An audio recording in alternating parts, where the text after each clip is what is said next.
በ2007 ዓመተ ምህረት ተጀምሮ በ2012 ይጠናቀቃል ተብሎ ይታቀደው የአዋሽ ኮምቦልቻ ሐራ ገበያ የባቡር ፕሮጀክት ገና ከውጥኑ ስራው ሲጀምር የአካባቢውን ማህበረሰብ ያነቃቃና አካባቢያዊ ለውጥን እንደሚያመጣ የታለመለት ነበር። ሆኖም ግን በሰሜኑ ጦርነት ምክንያት መቋረጡ የአካባቢውን ማህበረሰብ የልማት ተነሳሽነት የጎዳና ፕሮጀክቱ ዳግም እንዲቀጥል ህዝቡ በተደጋጋሚ የሚጠይቀው አብይ ጥያቄ ሆኖ ቀጥሎ ነበር።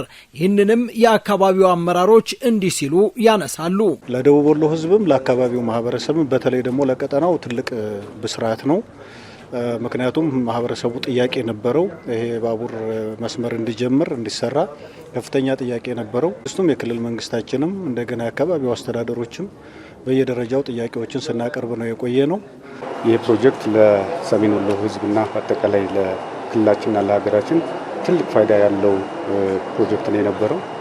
በመቋረጡ እጅግ በጣም ህዝባችን ሞራሉ የተነካበትና ለእድገታችንና ለአጠቃላይ ለውጣችን እንቅፋት ሆኖ የቆየበት ሁኔታ ነው የነበረውና በዚህ መሰረት ህዝባችን በተደጋጋሚ ይህንን ፕሮጀክት እንዲቀጥልለት ጥያቄ ሲያቀርብ የቆየበት ሁኔታ ነው የነበረው። የኮምቦልቻ ከተማ ህብረተሰብ እዚህ ቤቱን አፍርሷል፣ መቃብሩን አንስቷል፣ መሬቱን ሰጥቷል።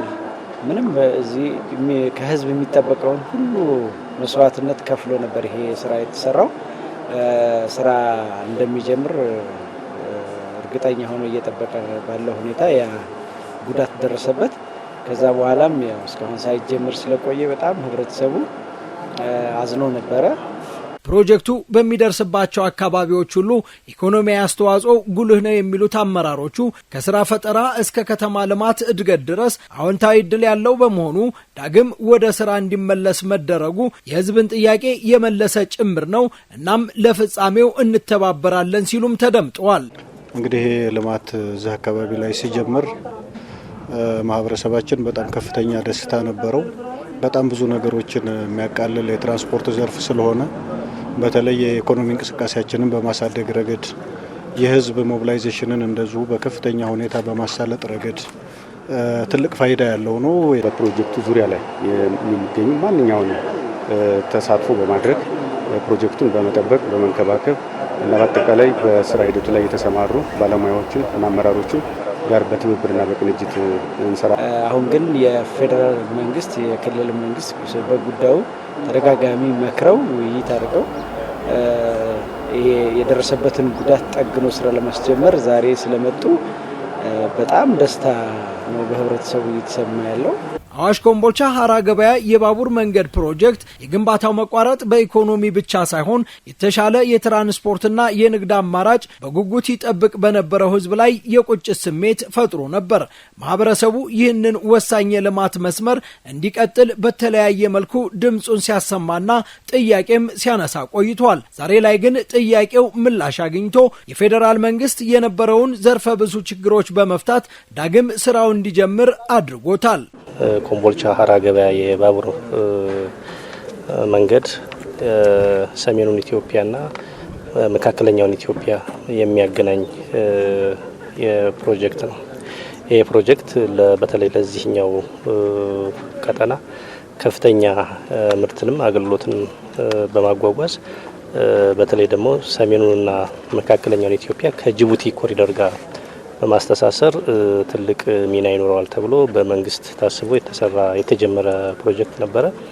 ይሄ ፕሮጀክት በሰሜኑ ጦርነት ምክንያት ተቋርጧል። ከዚያ በኋላ በሰሜኑ ጦርነት ምክንያት በተፈጠሩ ችግሮች በሰሪውና በአሰሪው መካከል ተከስተው በነበሩ የፍርድ ቤት ክርክሮች በመንግስት በኩል ሂደቱን ክትትል ሲደረግ ቆይቷል። ስለሆነም እነዛ ጉዳዮች እንደተጠበቁ ሆነ የፌዴራል መንግስቱ አሁን ሂደቱን ወደ መቋጨት ላይ በመሆኑ ይሄ ፕሮጀክት በሁለት ዙር በሁለት ምዕራፍ እንዲጀመር የፌዴራል መንግስት በክቡር ጠቅላይ ሚኒስትር አብይ አህመድ በኩል ውሳኔ ተሰጥቶ የኢትዮጵያ ምድር ባቡር ኮርፖሬሽን ስራውን ለመጀመር የሰው ኃይልና በፊት የነበሩትን ማረፊያዎች እንደገና የመጠገን ስራ ጀምሯል።